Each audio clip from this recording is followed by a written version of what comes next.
Assalamualaikum warahmatullahi wabarakatuh. Perkenalkan, nama saya Diva Triana Lestari. Saya dari kelas 10 ADP 5. Di sini saya akan mengulang kembali materi tentang hakikat bangsa dan negara. Hakikat bangsa. Bangsa atau nation adalah sekelompok manusia yang memiliki cita-cita bersama yang mengikat warga negara menjadi satu kesatuan. Bangsa adalah kehendak untuk bersatu dan bernegara. Unsur-unsur terbentuknya bangsa ada 5, yaitu 1. Persamaan asal keturunan bangsa. 2. Persamaan pola kebudayaan. 3. Persamaan tempat tinggal. 4. Persamaan sejarah. 5. Persamaan cita-cita. Di sini juga ada teori kebangsaan. Teori Hans Kohn. Bangsa terbentuk karena persamaan bangsa, ras, agama. 2. Teori Ernest. Bangsa adalah suatu jiwa, suatu asas kerohanian, suatu solidaritas, dan merupakan hasil sejarah. 3. Teori geopolitik Friedrich. Suatu kebangsaan memiliki hubungan antara wilayah geografis dengan bangsa. Teori negara kebangsaan Pancasila. Bangsa Indonesia terbentuk melalui sejarah kerajaan dan sejarah penjajahan. 2. Indonesia terbentuk atas bermacam suku bangsa, adat istiadat, kebudayaan dan agama dalam wilayah yang terdiri beribu-ribu pulau. 3.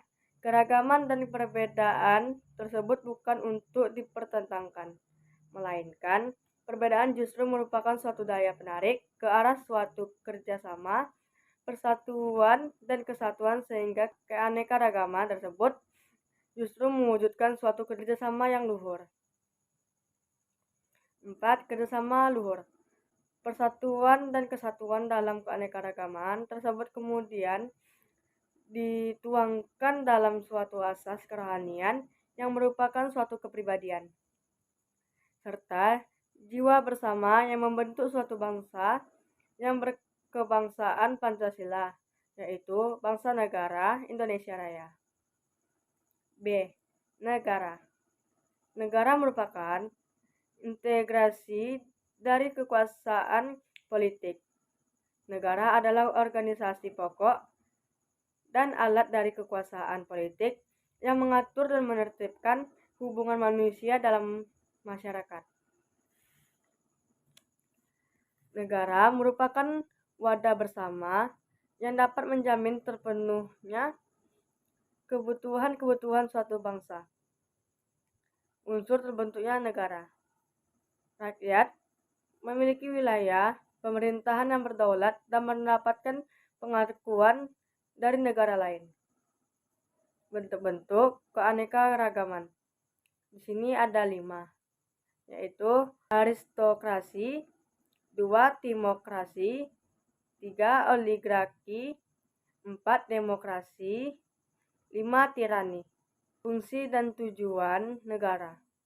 3. Fungsi negara, yaitu ada 3. Fungsi legislatif, fungsi eksekutif, fungsi yudikatif. Di mana di sini fungsi legislatif pembuat undang-undang, fungsi eksekutif pelaksana undang-undang, fungsi yudikatif mengawasi jalannya pelaksanaan undang-undang. Tujuan negara untuk kebaikan semua manusia, untuk menghimpun kekuasaan negara agar tercipta kesejahteraan rakyat. Negara Kesatuan Republik Indonesia, NKRI. Pengertian NKRI, negara Indonesia adalah negara kesatuan berbentuk Republik, Undang-Undang 45 Pasal 1 Ayat 1. Terjadinya NKRI atas berkat rahmat Tuhan Yang Maha Esa. Alinea 3 Pembukaan Undang-Undang 45. Melalui perjuangan pergerakan kemerdekaan Indonesia. Alinea kedua. Tujuan NKRI untuk terbentuknya suatu pemerintah negara. Pembukaan Undang-Undang 1945. Fungsi NKRI, fungsi reguler, fungsi terkait pelaksanaan tugas dan berdampak langsung dengan masyarakat. Misalnya, menentukan kebijakan politik, menjalin hubungan diplomatik, menegakkan supremasi hukum.